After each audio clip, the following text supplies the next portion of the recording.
ভক্ত সঙ্গ করতে করতে এই হরিবলা জনমকে ধন্য করবার জন্য আমাদের ভগবানের এই প্রত্যেকটা লীলা স্মরণ করে ভজনের আরাধ্য বস্তু আমাদের যুগল সেই বিগ্রহ রাধা গোবিন্দের শ্রীচরণ, ওই যুগল রাতল রাঙা চরণ পাওয়ার জন্যই আমরা জগতে এসেছি। তাই সব ভুলে গেলে ওই চরণ যেন কেউ ভুলো না, এটাই আমাদের পরম পাওয়া, পরম চাওয়া, পরম প্রার্থনা। গীতকর্তা এক প্রান্তে দাঁড়িয়েছেন, ভগবানের মাধুর্য মণ্ডিত লীলা দর্শন করছই। দেখো আমার গোবিন্দ খেলছে গো, এখনো খেলার মাঠে তিনি খেলছেন। তার খেলা মানেই লীলা, প্রত্যেকটা লীলা মানেই জগৎ শিক্ষা। তাই দেখো খেলছে কাদেরকে নিয়ে? 24 জন রাখালকে নিয়ে। হ্যাঁ, 12 জন প্রধান আর আরো উপপ্রধান 12 জন, এই মিলে 24 জন রাখাল। মহাজন বললেন আমরাও এই 24 তত্ত্বের দেহ নিয়ে এসেছি সংসার রূপী গোচারণে খেলা খেলতে। তাই দেখো খেলা খেলছে কাদেরকে নিয়ে? আহা, খেলো তো নন্দ কিশোর, খেলো তো নন্দ কিশোর, খেলো তো নন্দ কিশোর, খেলো তো রাম সুন্দর মধুর মধুর কিশোর, খেলো তো রে সুন্দর ভুবন মোহন কানাইয়ালা, খেলো তো নন্দ কিশোর, খেলো তো নন্দ কিশোর, প্রিয় শ্রীরাম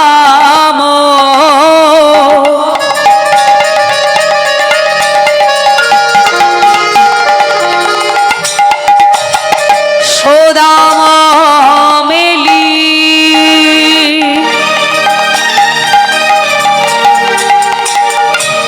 আহা তপন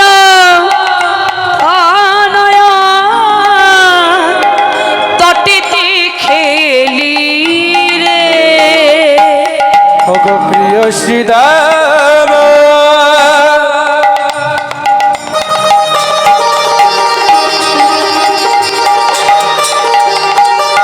ওগো সুদাম মেলে ওই তপন তটেতে মেলি রে, ধবলি শ্যামলি আওলি গাওলি, বলি শ্যামলি কাউলি বলি, আধবলি শ্যামলি আওলি গাওলি, বলি শ্যামলি কাউলি বলি, মুরলি খুরলি গান রে, কুরলি গান রে,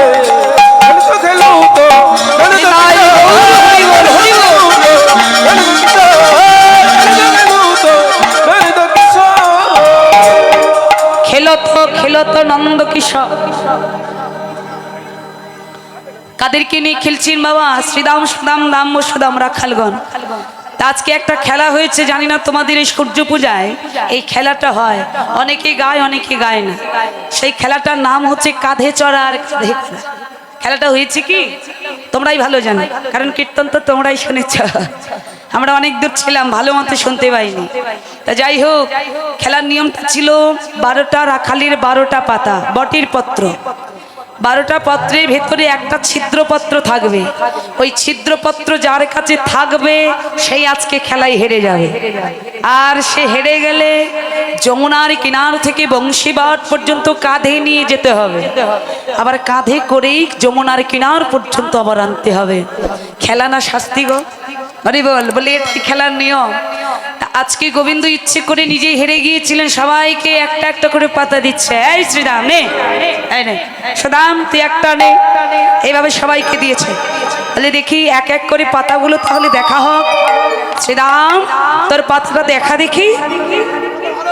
এই তোরটা তো ভালো, এই সুদাম তোরটা দেখা ভালো, তোরটা আয় ঠিক আছে।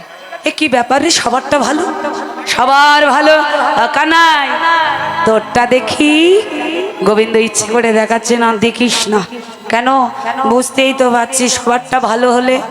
হ্যাঁ, শ্রীরাম ছুটে গিয়ে পাতাটা কেড়ে নিয়েছে, দে না ও কানাই, আজকে তুই খেলাই হেরে গেছিস। ভগবান মনে মনে বলছে ওটা আমি ইচ্ছে করেই হেরেছি রে। কেন? প্রতিদিন খেলায় তোরা হারিস, আমাকে কাঁধে ছড়িয়ে নিয়ে বংশীবর যাস, আবার বংশীবর থেকে কিনারে আনিস। আমায় কাঁধে নিলে মনে হয় এই অনন্ত কোটি ত্রিভুবনের যত সুখ তোরা আনন্দ, সেই আনন্দটা তোদের হৃদয়ে আমি দেখতে পাই। ও শ্রীদা, কি আনন্দ রে, ওই আনন্দটা একটু আমিও পেতে চাই। তাই আজ ইচ্ছে করে সেই খেলাটাই খেললেন। গীতকর্তা পদের খাতায় কলম দিলেন, এই দেখো শুরু হয়েছে খেলা। শ্রী যমুনার তীরে কানাই শ্রীদা মেরে লইয়া রে। আরে শ্রী যমুনা তীরে কানাই শ্রীদা মেরে লইয়া রে। মাতামাতি রণ করে সমযুত হইয়া রে। আরে বাদাবাদি রব করে সবযুত হইয়া রে। হেলে কাঁধে ছড়ায় আর কাঁধে করা, আরে কাঁধে চড়াই আর কাঁধে করা। রঙ্গিয়া শ্রী দাম রে লইয়া কাঁধে ছড়ায় আর কাঁধে করা। আরে রঙ্গিয়া শ্রী দামে আহা শ্রী যমুনার তীরে কানা। রঙ্গিয়াছি দামলয়ে, শ্রী যমুনার তীরে কানাই রঙ্গিয়াছি দামলয়ে, শ্রী যমুনার তীরে কানাই রঙ্গিয়াছি দামলয়ে, শ্রী যমুনার বিদায় গৌর রঙ্গিয়াছি দামলয়ে, শ্রী যমুনার তীরে কানাই রঙ্গিয়াছি দামলয়ে। নার তীরে যাইয়া আর কাঁধে করাই আর কাঁধে চড়া। হরিবল। এবার খেলা চললো, কানাই হেরে গেল। খেলায়ও হারিলা কানাই। কানাই যেই হেরে গেল, খেলার নিয়ম অনুযায়ী কাঁধে নিতে হবে। তা বাবা একটু ছোট্ট করে খেলার একটু বিষয়বস্তুটা বলে যান। আচ্ছা, তাহলে খেলা ওই কাঁধে করে নিয়ে যাচ্ছেন, আবার কাঁধে করে আনছেন। কিন্তু খেলতে খেলতে ওই প্রখর রবির কিরণ কানাইয়ের চাঁদ বদনে পড়েছে, বদনটা মলিন হয়ে গেছে। সখাগণ ছুটে এসেছে, বিশেষ করে শ্রীরাম। আমা একটা কথা বলো, সবারই তো এক একটা করে প্রিয় মানুষ আছে। সেটা কারোর বাবা মাও হতে পারে, সেটা কারোর নিজের স্ত্রী বা স্বামী হতে পারে। দেখবেন কাছের প্রিয় মানুষটা যদি কোনো কারণে খুব বেশি ব্যথা পায়, ওই ব্যথাটা তার থেকে বেশি যেন নিজের বেশি লাগে। লাগে কি না মা? ঠিক আজকে সখাগণ দেখছে কানাইয়ের বদনটা ওই রৌদ্রের কিরণে মলিন হয়ে গেছে। কানাইয়ের আর মলিন কতটুকু হয়েছে, সখাদের প্রাণ ফেটে যাচ্ছে, আর ওই বদন দেখতে পাচ্ছে না। ছুটে এসে সামনে দাঁড়িয়েছে শ্রীরাম।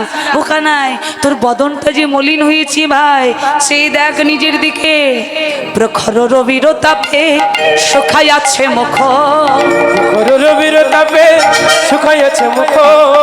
তাহা দেখি সখাগণের বড় হইল দুঃখ। আর তাহা দেখি সখাগণের বড় হইল দুঃখ। বেলি অবসান হইল।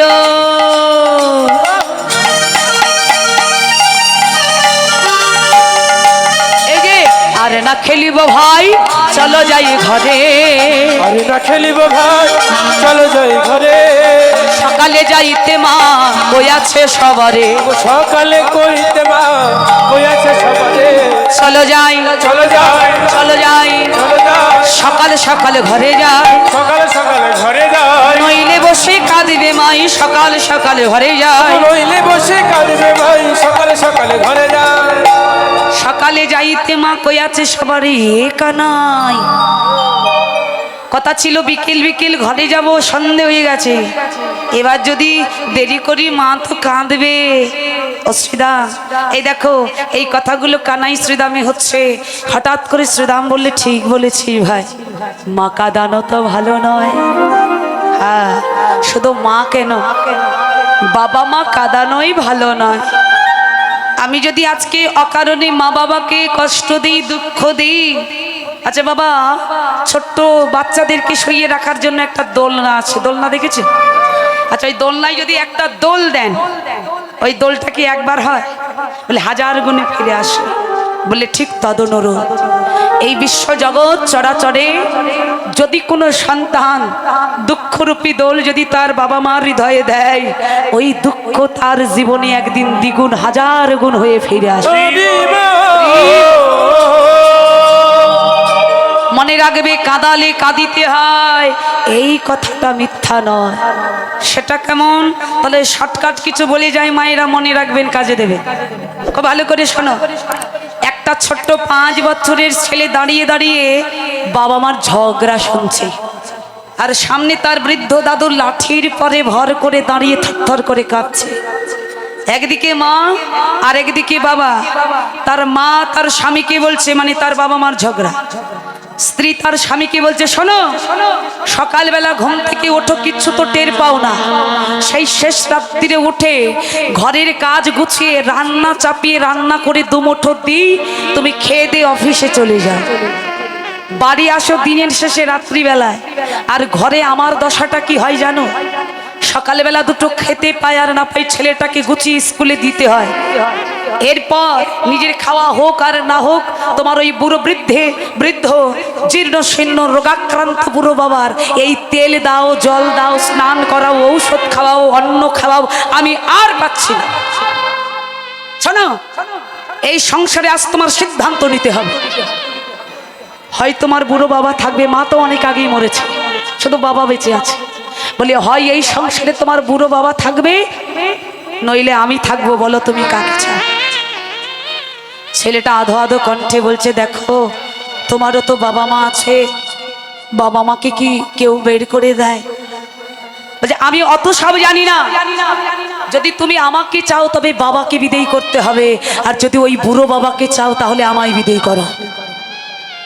ছেলেটা হঠাৎ করে একটা কথা না ভেবেই বলে দিল যে দেখো, বাবার যা অবস্থা তাতে 1 মাসও বেশি টিকতে পারবে না, তা যেতে যদি হয় আমার বাবাই যাক, তুমি যেও না। দেখুন ভালো করে লক্ষ্য করবেন এই জায়গায়, বাবাকে ডাকছে বাবা, বাবা তো সামনে দাঁড়িয়ে সবই শুনছে। হ্যাঁ খোকা, এদিকে এসো। বৃদ্ধ বাবা খোঁড়াতে খোঁড়াতে সামনে এসে দাঁড়িয়েছে। বাবা তোমার একটা হাত দাও। এক হাতে লাঠি আর একটা হাত কাঁপতে কাঁপতে ছেলের দিকে এগিয়ে দিয়েছে। এই নে, কি করবি খোকা? ছেলেটা দেরি না করে নিজের পকেট থেকে একটা 50 টাকার নোট বের করে বাবার হাতে দিয়ে বলছে, এই নাও, এই 50 টাকা নিয়ে তুমি জন্মের মতো 2 চোখ যেদিকে যাই তুমি আমার সংসার ছেড়ে চলে যাও।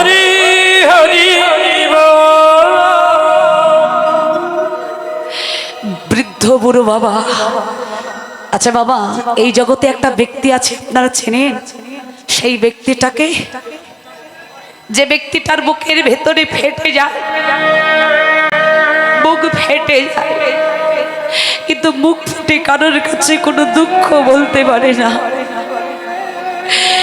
এক প্রকার ব্যক্তি আছে যে মুখ ফুটে কিছু বলতে পারে না, কিন্তু তার দুঃখটা প্রকাশ হয় চোখ দিয়ে।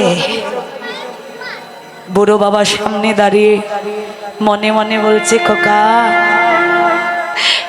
এই জীবনে আমি যা কিছু করেছি